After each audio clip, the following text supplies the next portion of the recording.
It's Wednesday, March the 10th, and I'm John Kicklighter, currency strategist for DailyFX.com, here to give you the FX market wrap-up and an outlook for what we can expect over the coming 24 hours of price action.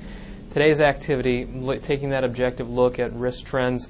Are we getting what we need to really get the markets moving? No, we're not. We're still drifting sideways, though we are getting some particular volatility. We did have a advance in risk appetite through the Asian European hours, so you had a big, notable pickup, I would say, in euro dollar and a couple other of the dollar-based pairs. But as we're recording this now, it's actually starting to pull back a little bit. So it's not, unless we break some critical key levels, we're not going to see any kind of real advancement in terms of market sentiment.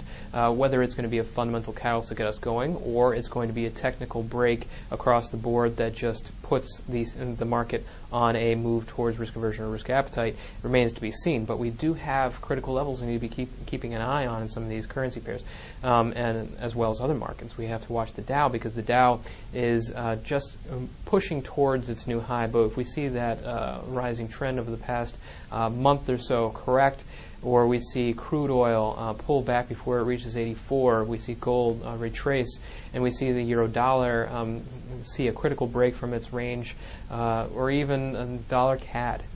If it's at 1.02 as a nice triple bottom floor, if that breaks or rebounds, you'll see that there is good follow through. But all these things need to happen in conjunction.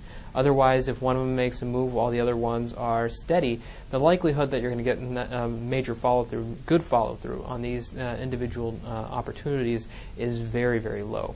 So keeping our eyes on risk appetite, that's always going to be in the back of our minds while we're analyzing the currency markets and analyzing any market for that matter. But for event risk today, we've had a number of indicators, but I wouldn't say that they're necessarily top market movers. Nonetheless, they do have very interesting readings. In the Asian session, we had the release of the Australian home loans figures. That actually dropped at its fastest pace in nearly a decade, which is a reflection of the four rate hikes from the RBA and the impact, the serious impact it's actually having on demand and demand for the housing market specifically. And that's a good indicator that perhaps they should keep with a wait-and-see approach, maybe hiking once every other, or once every other, or one in three rate decisions. So that's something for the RBA to watch, and something for you Aussie traders to watch. Another thing that was notable, but I wouldn't say necessarily took the market's imagination, which it should have, was the announcement from China that its exports were stronger and its housing price growth was stronger than expected. This seems a good indicator for growth, but realistically, it is a very tenuous sign that adds to the asset bubble expectation, as well as the troubles that they're going to have importing a lot of capital and really making it hard for their policy officials there to kind of balance the ship. So that's something that is going to be very difficult for China to deal with going forward, and that's something we've already seen. And they're taking some significant steps, and when we see the market does once again turn towards risk aversion, when it eventually does, they will really harp on China and its position it's in right now.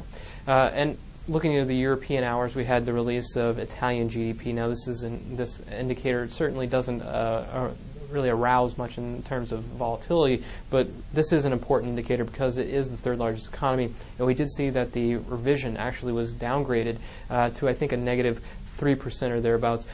So it certainly shows that these southern European economies, these EU members, are still struggling, and there's a very big push right now to withdraw the government stimulus that's floating around the market. And if that does indeed happen, there's a lot of economies in this area that will really suffer